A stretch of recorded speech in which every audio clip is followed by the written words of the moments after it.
Curso Lições para a Eternidade. Seja bem-vindo! Este material foi elaborado para responder algumas perguntas fundamentais para aqueles iniciantes no estudo da Bíblia.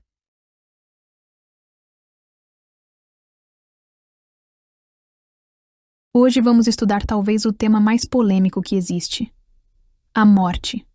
Você acredita em fantasmas? E em vida após a morte? Como seria essa vida depois da vida? Vamos começar lendo o texto da Bíblia que é a origem para nosso estudo. Gênesis capítulo 3, verso 1 até 5.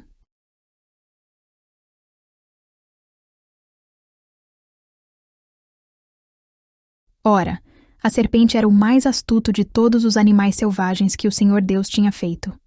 E ela perguntou à mulher: Foi isto mesmo que Deus disse? Não comam de nenhum fruto das árvores do jardim? Respondeu a mulher à serpente: Podemos comer do fruto das árvores do jardim, mas Deus disse: Não comam do fruto da árvore que está no meio do jardim, nem toquem nele.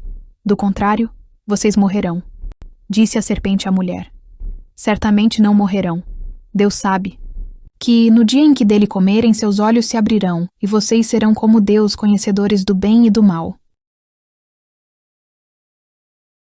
Baseado nesta afirmação feita pela serpente a Eva, hoje temos 3 interpretações para a morte. Espíritas acreditam na reencarnação sucessiva do espírito, até atingir a perfeição. Católicos, protestantes, evangélicos têm a crença no inferno, purgatório e no céu. Cada um que morre irá para um desses lugares. Bíblica. E temos o que está escrito na Bíblia: a alma e corpo permanecem na sepultura até a volta de Jesus. Vamos analisar essas 3 linhas de pensamento. Precisamos, para começar, respondendo, segundo a Bíblia, a pergunta: de que é feito o homem?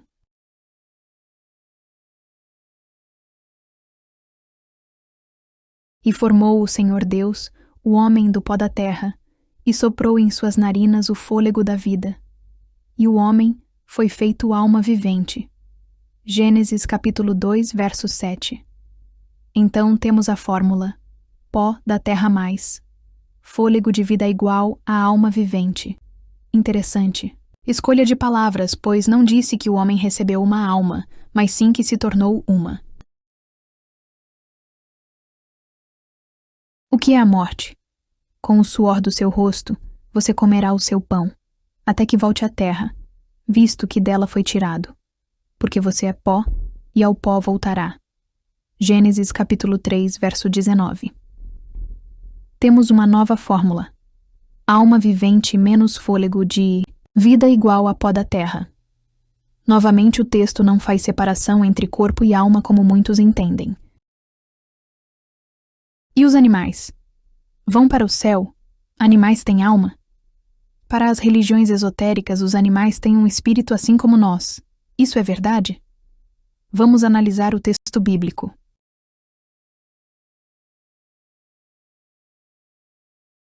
O destino do homem é o mesmo do animal. O mesmo destino os aguarda. Assim como morre um, também morre o outro. Todos têm o mesmo fôlego de vida. O homem não tem vantagem alguma sobre o animal. Nada faz sentido. Todos vão para o mesmo lugar. Vieram todos do pó, e ao pó todos retornarão. Eclesiastes capítulo 3, versos 19 e 20. Podemos entender então que o que diferencia um gato morto e de uma pessoa morta ao seu lado é absolutamente nada. A diferença encontra-se enquanto estão vivos, pois o ser humano tem autoconsciência e liberdade de escolha. Já os animais não possuem essas características. Eles nascem já programados e com capacidade mais limitada de aprendizado. Mas o fôlego de vida é o mesmo. Não temos uma alma aqui. Por sinal, o que seria este fôlego de vida?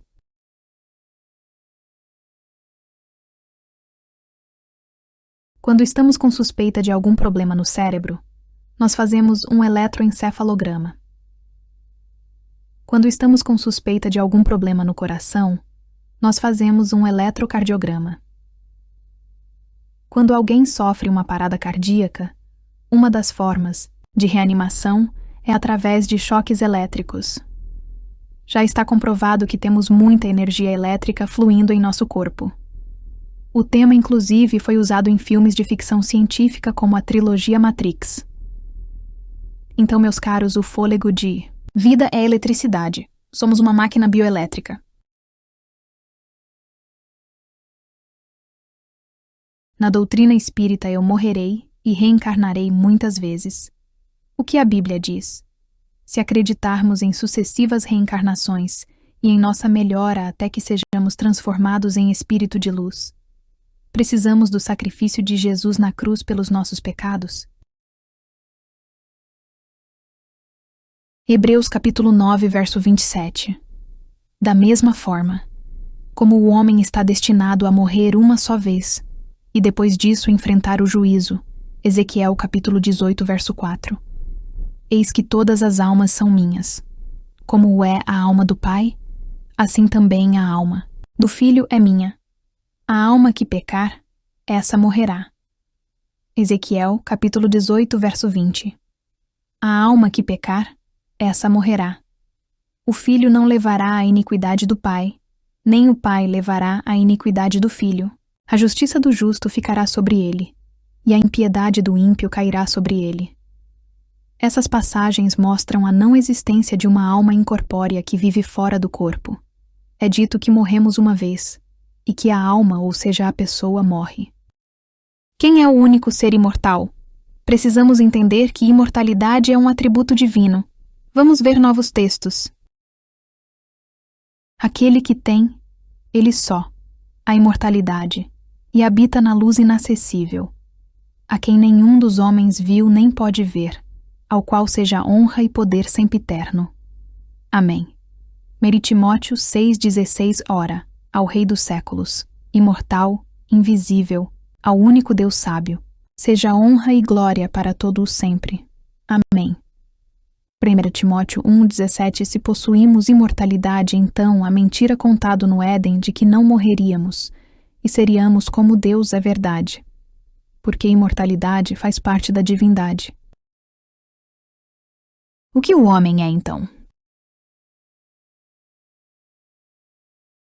Levanta-te, Senhor. Não prevaleça o homem. Sejam julgados os gentios diante da tua face. Põe-os em medo, Senhor, para que saibam as nações que são formadas por meros mortais. Salmo capítulo 9, versos 19 e 20. Somos mortais, assim somos criados, e como criaturas não temos dons que são de natureza divina. Jesus voltará para quê? Alguns dizem que morremos e vamos para o céu, purgatório ou o inferno. O que as Escrituras nos informam? Eis que venho em breve. A minha recompensa está comigo, e eu retribuirei a cada um de acordo com o que fez. Apocalipse 22, 12. Estudamos na aula passada sobre a volta de Jesus a esta terra. O texto lido nos informa que Cristo, quando voltar, trará a recompensa de cada um conforme suas ações. Então a crença de céu, purgatório e inferno contradiz e elimina a volta de Jesus a esse planeta, pois tudo já está resolvido. Jesus voltaria para retribuir o quê? Então temos essa importante pergunta: onde estão os mortos? Salmo capítulo 115, verso 17. Os mortos não louvam ao Senhor, nem os que descem ao silêncio. Jó, capítulo 14, verso 10. Porém, morto o homem, é consumido.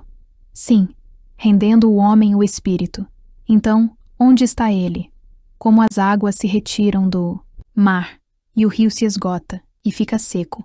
Assim o homem se deita, e não se levanta.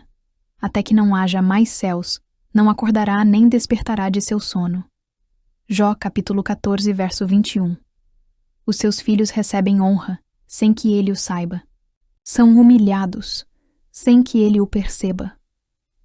A resposta que estes textos nos trazem é que os mortos estão nas sepulturas, inconscientes do que acontece no nosso mundo. E o arranjo de Deus é mais digno. Pois imagina se ficamos assistindo à vida dos nossos queridos aqui na Terra. Não teríamos sossego na vida eterna. Existe casa mal-assombrada? Os que agora me veem, nunca mais me verão. Puseste o teu olhar em mim, e já não existo. Assim como a nuvem esvai-se e desaparece, assim quem desce à sepultura não volta. Nunca mais voltará ao seu lar. A sua habitação não mais o conhecerá. Jó capítulo 7, versos 8 a 10. Então podemos ver que não existe casa mal-assombrada. Mas então, quem são os chamados fantasmas que vemos? O que a Bíblia diz que ocorrerá com os mortos justos, com a vinda de Jesus? Irmãos, não queremos que vocês sejam ignorantes quanto aos que dormem, para que não se entristeçam como os outros que não têm esperança. Se cremos que Jesus morreu e ressurgiu, cremos também que Deus trará, mediante Jesus e juntamente com Ele, aqueles que nele dormiram. Dizemos a vocês, pela palavra do Senhor, que nós, os que estivermos vivos, os que ficarmos até a vinda do Senhor, certamente não precederemos os que dormem. Pois, dada a ordem, com a voz do arcanjo e o ressoar da trombeta de Deus, o próprio Senhor descerá do céu, e os mortos em Cristo ressuscitarão primeiro. Depois disso, os que estivermos vivos seremos arrebatados juntamente com eles nas nuvens, para o encontro com o Senhor nos ares. E assim estaremos com o Senhor para sempre. Consolem-se uns aos outros com estas palavras. 1 Tessalonicenses capítulo 4, versos 13 a 18. Eis que eu lhes digo um mistério. Nem todos dormiremos, mas todos seremos transformados num momento, num abrir e fechar de olhos, ao som da última trombeta. Pois a trombeta soará. Os mortos ressuscitarão incorruptíveis, e nós seremos transformados. Pois é necessário que aquilo que é corruptível se revista de incorruptibilidade, e aquilo que é mortal se revista de imortalidade. 1 Coríntios capítulo 15, versos 51 a 53.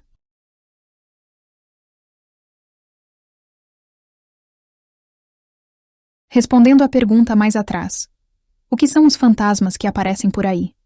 Isso é tratado numa proibição de Deus, encontrada no livro de Deuteronômio.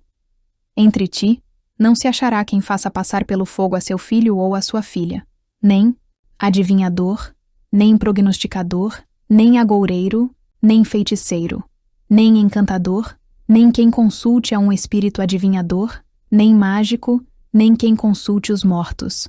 Pois todo aquele que faz tal coisa é abominação ao Senhor. E por estas abominações, o Senhor teu Deus os lança fora de diante de ti. Deuteronômio capítulo 18, versos 10 a 12. Por que não devemos fazer isso?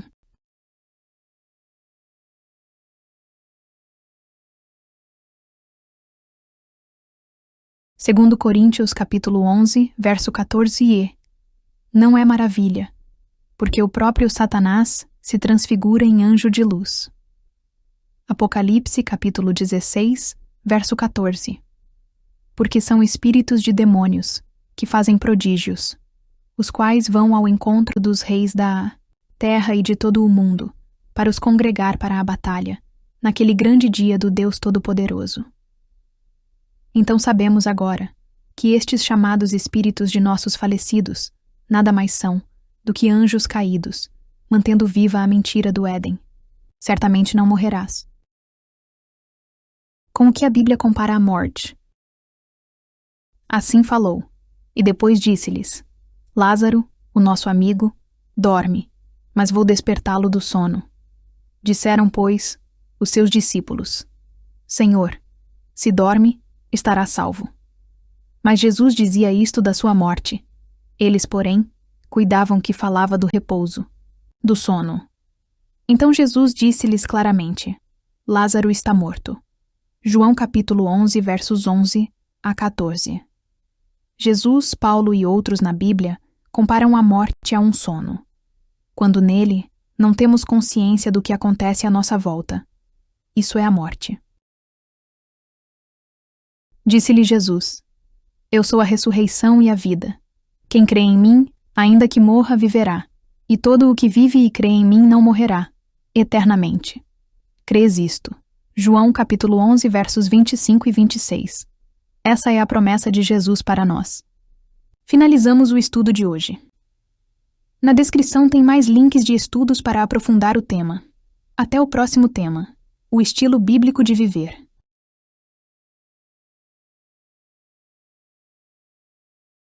Agradecemos a sua participação até aqui. Até o próximo estudo. Siga nossas redes na descrição.